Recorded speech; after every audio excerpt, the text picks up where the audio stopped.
Saint Nina, equal to the apostles and enlightener of Georgia. January 14th. A young woman, guided by a vision, journeys to a pagan kingdom and through prayer and miracles converts its queen and king, establishing Christianity as the state religion. A heads up in the spirit of transparency. Please be advised that this content may include martyrdom and serious illness.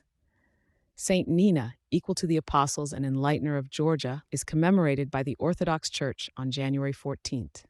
Her life, unfolding in the 4th century, marked the conversion of the Georgian nation to Christianity. Born around 296 AD in Cappadocia, Nina came from noble and pious lineage. Her father, Zabulon, served as a Roman officer and was a relative of the great martyr George. Her mother, Susanna, was the sister of the Patriarch of Jerusalem. When Nina was 12 years of age, her family relocated to Jerusalem.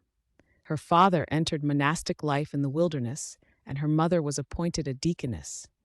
Nina was entrusted to the care of Sarah Niaphor, a woman known for her piety. Sarah recounted stories of Christ's life and spoke of his seamless tunic, which, according to tradition, had been transported to Iberia, present-day Georgia. Nina began to pray with fervor to the Theotokos, seeking a blessing to travel to Iberia, locate the tunic, and proclaim the gospel. The Theotokos appeared to her in a dream, promising divine protection and bestowing upon her a cross fashioned from 2 grapevine branches. Nina, upon waking, wove these branches together with strands of her own hair, creating a sacred emblem she would carry throughout her mission. Heeding the vision, Saint Nina embarked on her journey to Iberia. During her travels, she encountered a group of companions including Princess Ripsum, her guide Guyon, and 53 others. These companions endured martyrdom at the hands of the Armenian king Tiridates.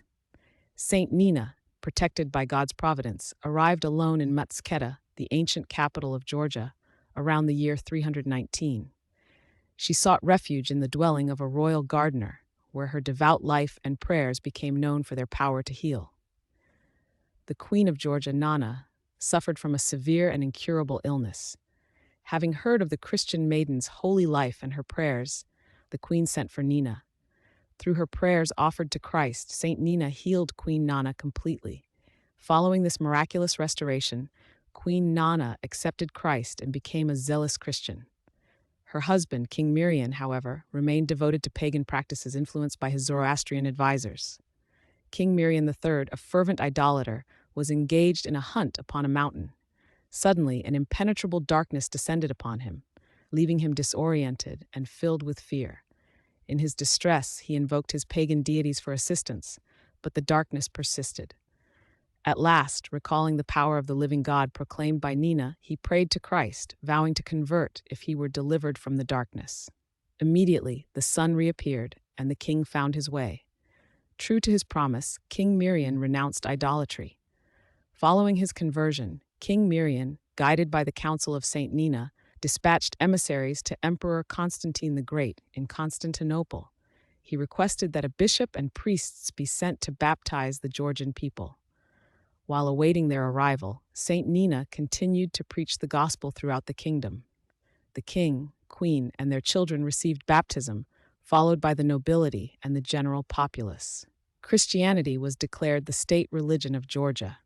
Saint Nina also provided guidance for the nascent church, advising King Mirian on the construction of the first Christian churches, including one erected at the site where tradition held the tunic of Christ was interred.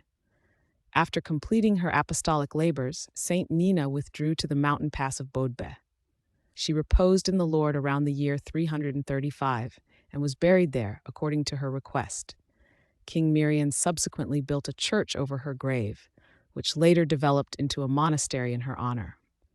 Through her witness, Georgia received the light of Christ, and Saint Nina stands as a testament to the power of faith and prayer in transforming nations.